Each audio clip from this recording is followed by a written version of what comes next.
mes amis de Ushauri.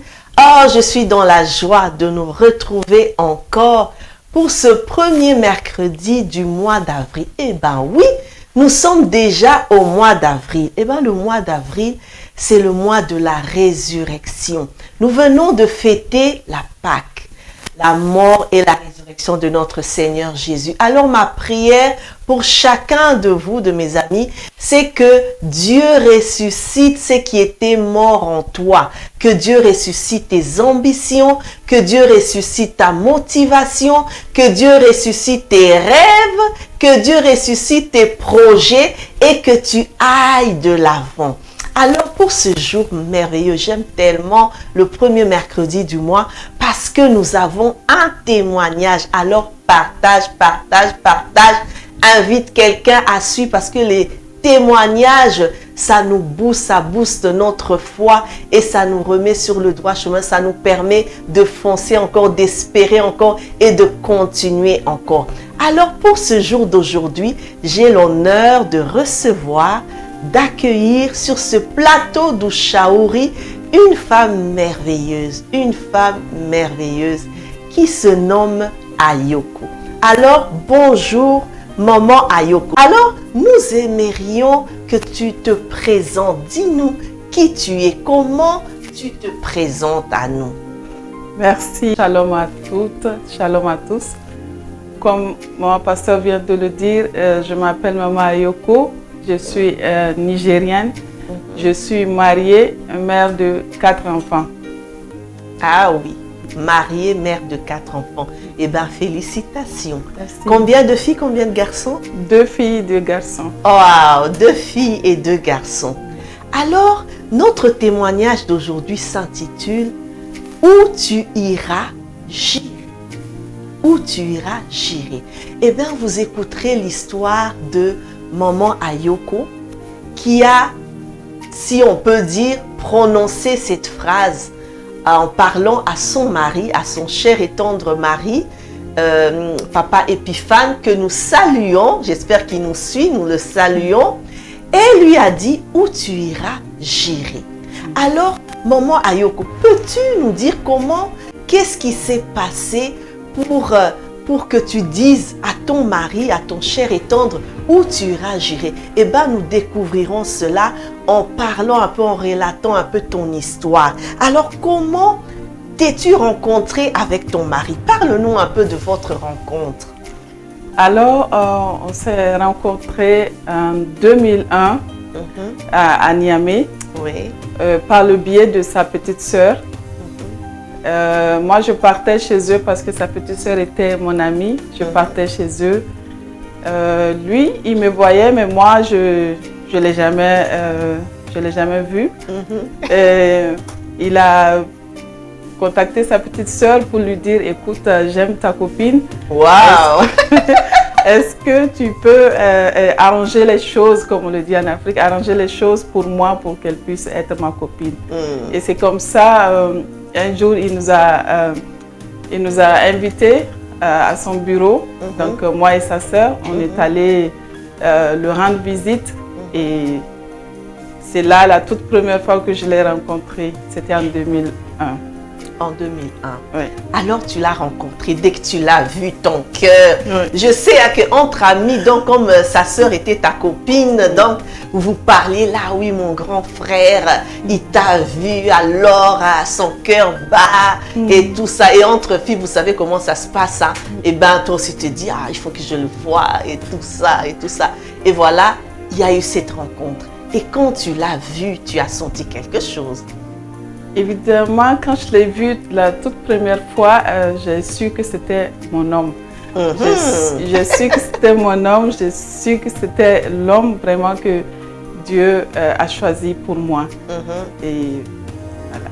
Oui. Tu as su vraiment que c'était l'homme que Dieu a choisi pour toi.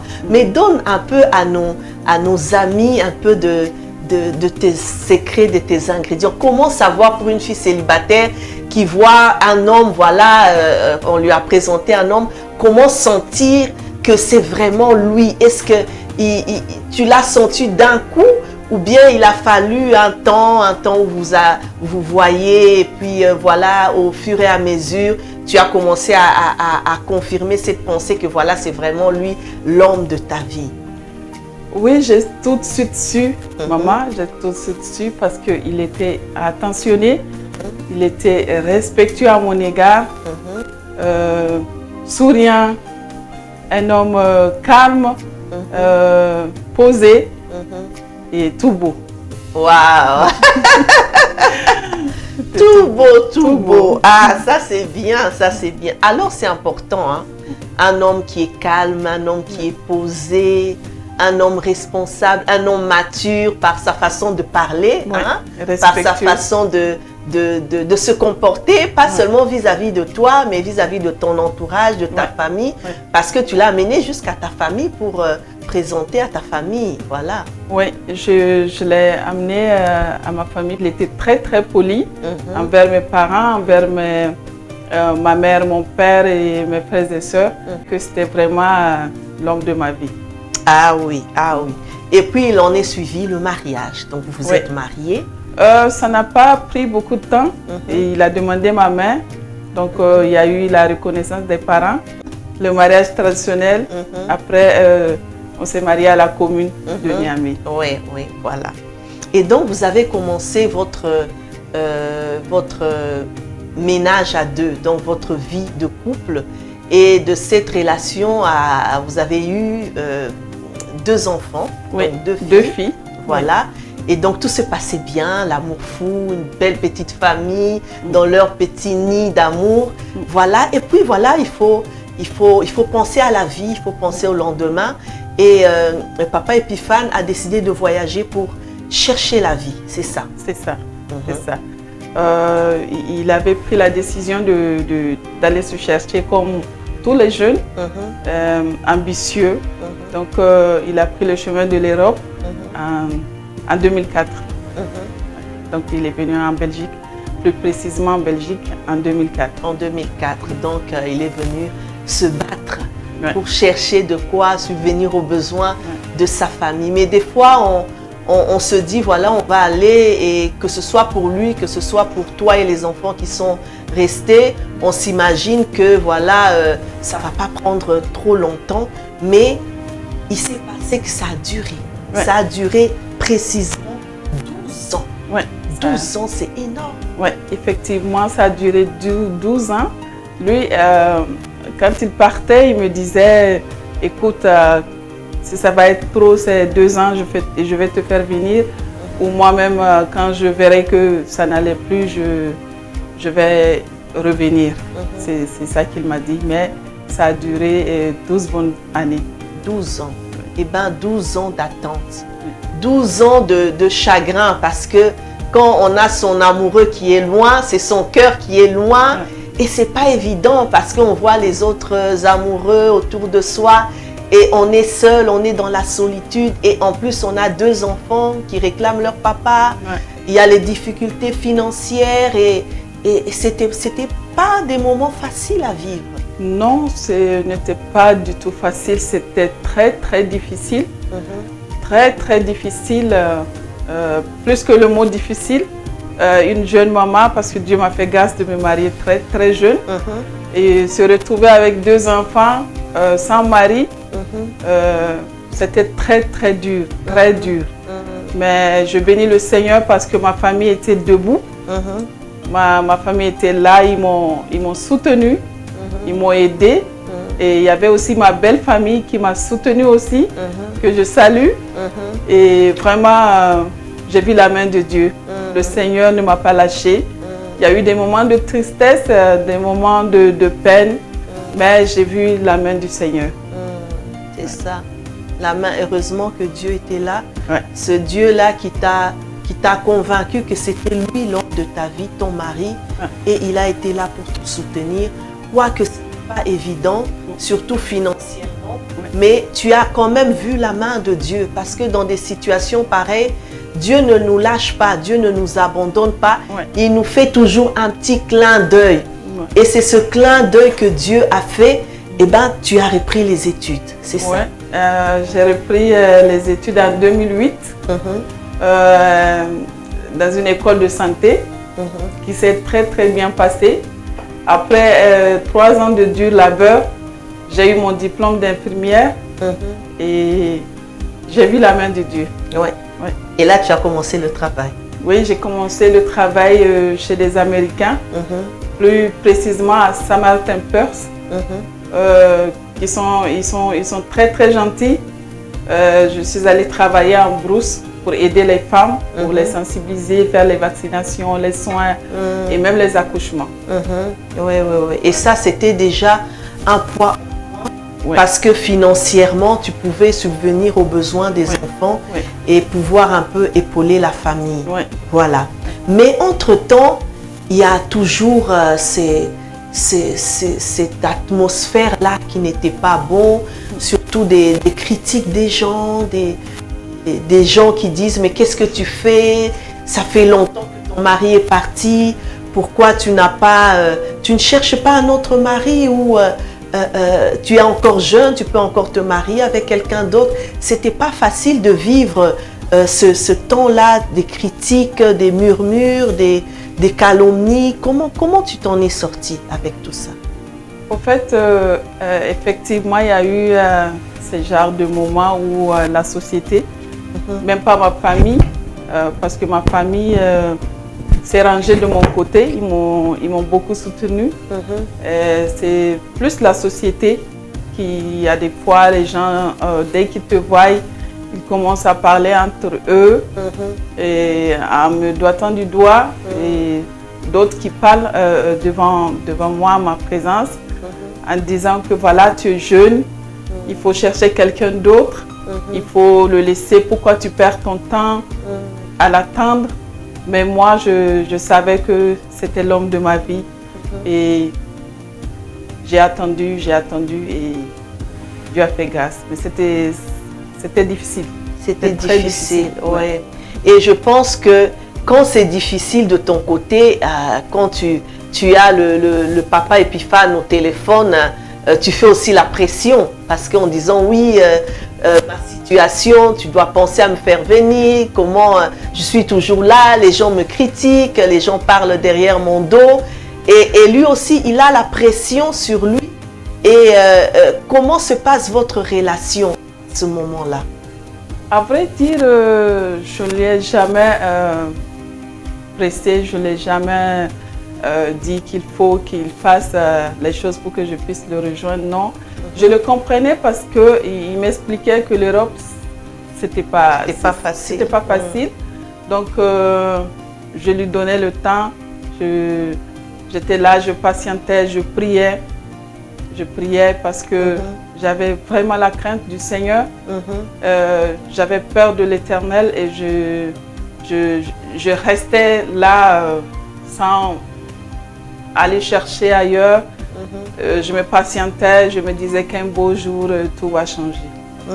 Tout va changer, oui, tout va changer. Mais lui aussi, il ne vivait pas dans cette culpabilité de se dire, voilà, j'ai laissé une femme là-bas au pays, sous ma responsabilité, elle est là, elle est seule et je ne sais pas quand est-ce que la situation va permettre qu'elle me rejoigne.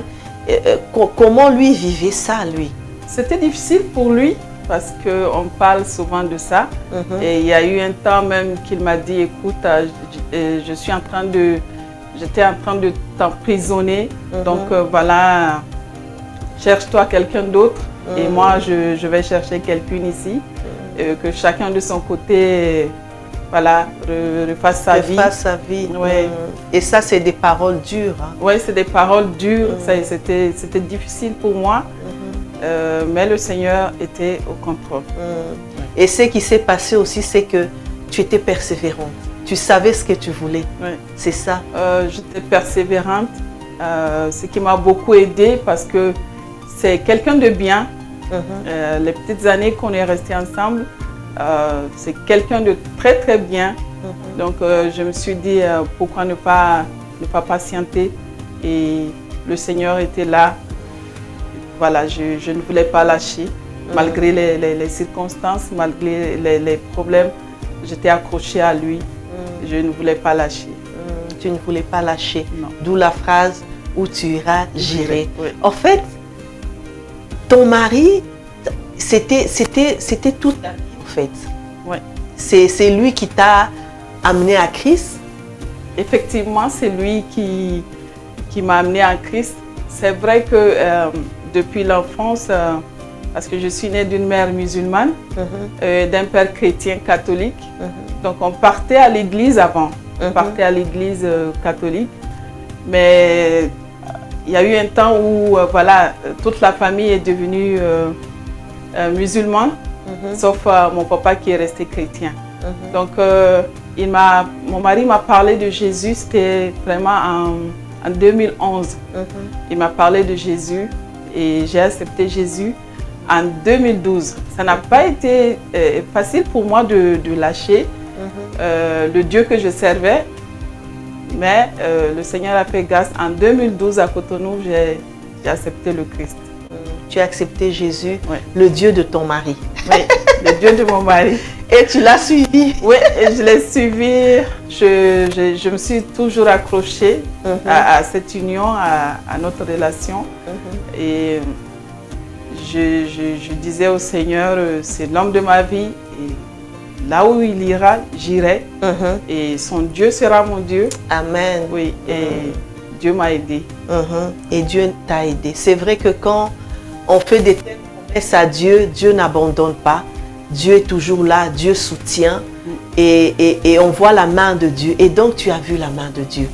Après tant de persévérance, après tant de patience, après tant de prières, enfin, c'est arrivé. Oui, après des temps de douleur, de pleurs, le Seigneur a fait grâce et j'ai pu le rejoindre avec une de nos filles.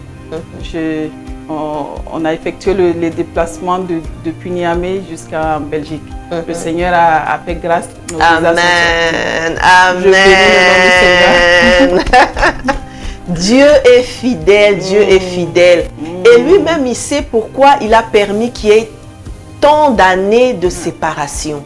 Et je crois que pour Dieu, il n'y a rien au hasard. Il n'y a rien que Dieu ne fasse qui ne soit quelque chose de banal, de hasard. Non. Dieu, quand il permet quelque chose, il sait pourquoi il le permet. Et je suis sûre que Dieu a permis ce moment qui était peut-être une épreuve, un temps d'épreuve, mais c'était aussi un temps de formation, un temps où Dieu vous a façonné, Dieu vous a formé, Dieu a arrangé les choses pour que ensemble, quand vous vous retrouviez, ça soit vraiment une famille unie, heureuse. Et donc, vous avez eu 2 autres enfants, 2 garçons, et vous êtes une belle famille épanouie, n'est-ce pas? Oui. Oui. Quand je vois leur famille, wow, c'est une belle petite famille. Ils ont leur grande maison, ils ont leur bien, leur famille est vraiment unie, qui prie, qui servent Dieu. Ils sont tous les 2 des serviteurs de Dieu. Et leur fille aussi est servante de Dieu.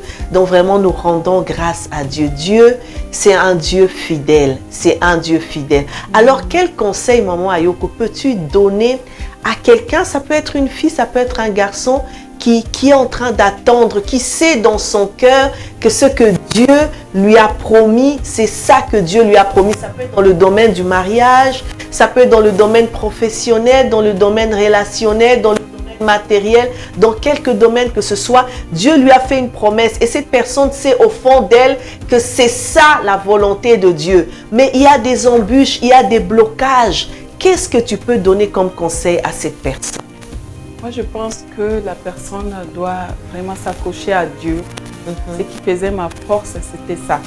Je m'accrochais à Dieu, je cherchais Dieu et j'étais persévérante dans la prière.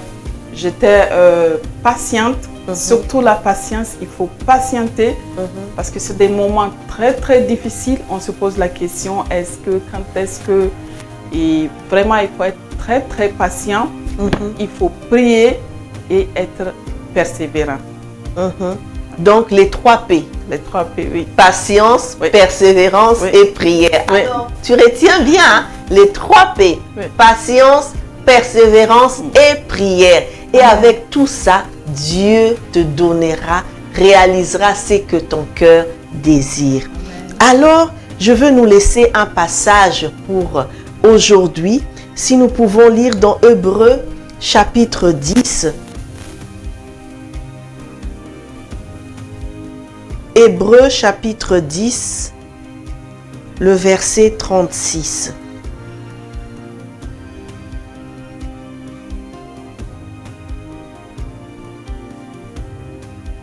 Donc voilà, je suis en train de trouver.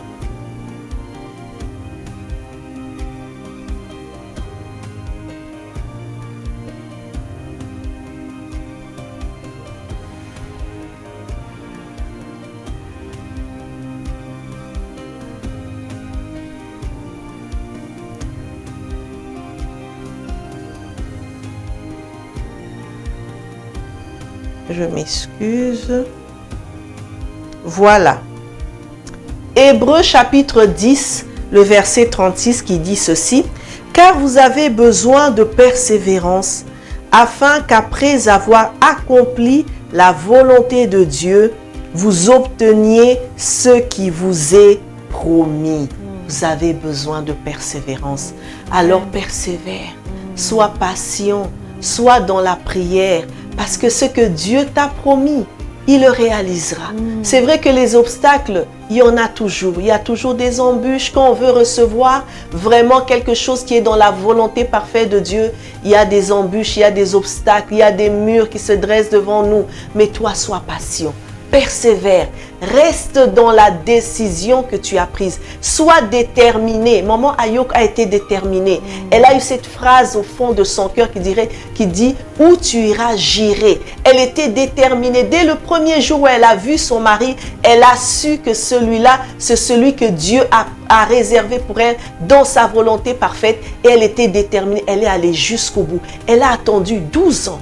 12 ans, vous savez, 12 ans pour quelqu'un qui est marié, c'est pas évident d'attendre 12 ans. Mais Dieu l'a soutenue. Dieu a été à ses côtés. Amen. Dieu a combattu pour elle. Et elle a pu rejoindre son mari. Et ils forment une famille unie.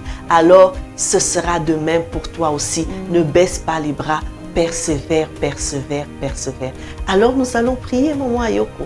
Nous allons prier pour quelqu'un qui a besoin de prière. Quelqu'un qui a besoin qu'on la soutienne, qu'on soutienne cette personne dans la prière pour que Dieu se manifeste puissamment dans sa vie. Alors élevons nos voix et prions. Seigneur notre Dieu, nous te rendons grâce et nous te bénissons.